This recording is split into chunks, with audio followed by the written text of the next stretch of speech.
என்ன சோனமுத்தா போச்சா அப்படின்ற மாதிரி திமுகவுக்கு சென்னைன்றது கோட்டை, சென்னை எங்களோட கோட்டைன்னு சொல்லி சுத்திட்டு இருந்தாங்களே, அங்க வந்து டிவிக்கு ஓட்டைய போட்டாங்க. இப்போ ஸ்டாலின் அவர்கள் போட்டியிட்ட கொளத்தூர் தொகுதியில கூட அவர் ஜெயிப்பாரா ஜெயிக்க மாட்டாரா, மண்ணை கவ்வ போறாரா அப்படின்ற ஒரு நிலைமை தான் போயிட்டு இருக்கு.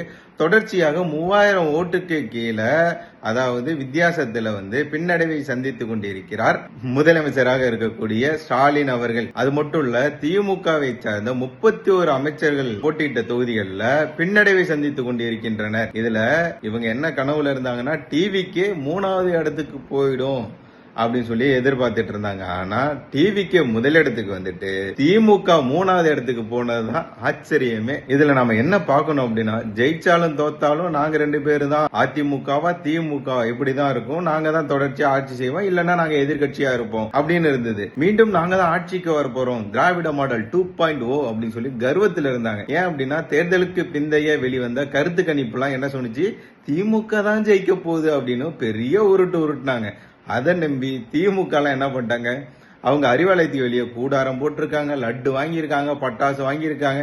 எப்படியோ வித்தவங்களுக்கு லாபம் தான், ஆனா அதை வெடிக்க முடியாம கொண்டாட முடியாம போச்சேப்பா அப்படின்ற மாதிரி ஆயிடுச்சு.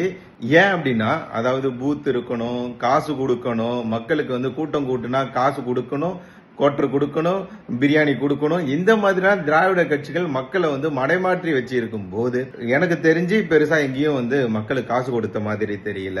இன்னொன்னு பாருங்களேன், குறிப்பாக டிவிக்கு வேட்பாளர் யாருன்னு கூட அந்த தொகுதி மக்களுக்கு தெரியுமான்னு கூட தெரியல. அந்த அளவுக்கு விஜய் என்ற ஒற்றை மனிதனுக்காக, ஒற்றை நபருக்காக இந்த அளவுக்கு ஒரு மாபெரும் ஒரு வெற்றிய மக்கள் வந்து தூக்கி கொடுத்திருக்காங்க. ஏன் அப்படின்னா, விஜய் வரணும்ன்றது ஒரு பக்கம் இருந்தாலும், இன்னொரு பக்கம் தமிழகத்துல ஒரு ஆட்சி மாற்றம் வரணும் அப்படின்னு சொல்லி மக்கள் வந்து விரும்பி இருக்கிறாங்க, நினைக்கிறாங்க அப்படின்றது நமக்கு தெரியுது. நாம என்ன வேணாலும் பண்ணலாம், மக்களுக்கு எவ்வளவு துரோகம் ஏமாத்தலாம், கொடுத்த வாக்குறுதியை நிறைவேற்றாமல் அவங்க தலையில வந்து மிளகா அரைக்கலாம் அப்படின்னு சொல்லி நினைச்சிட்டு இருந்தது திமுக.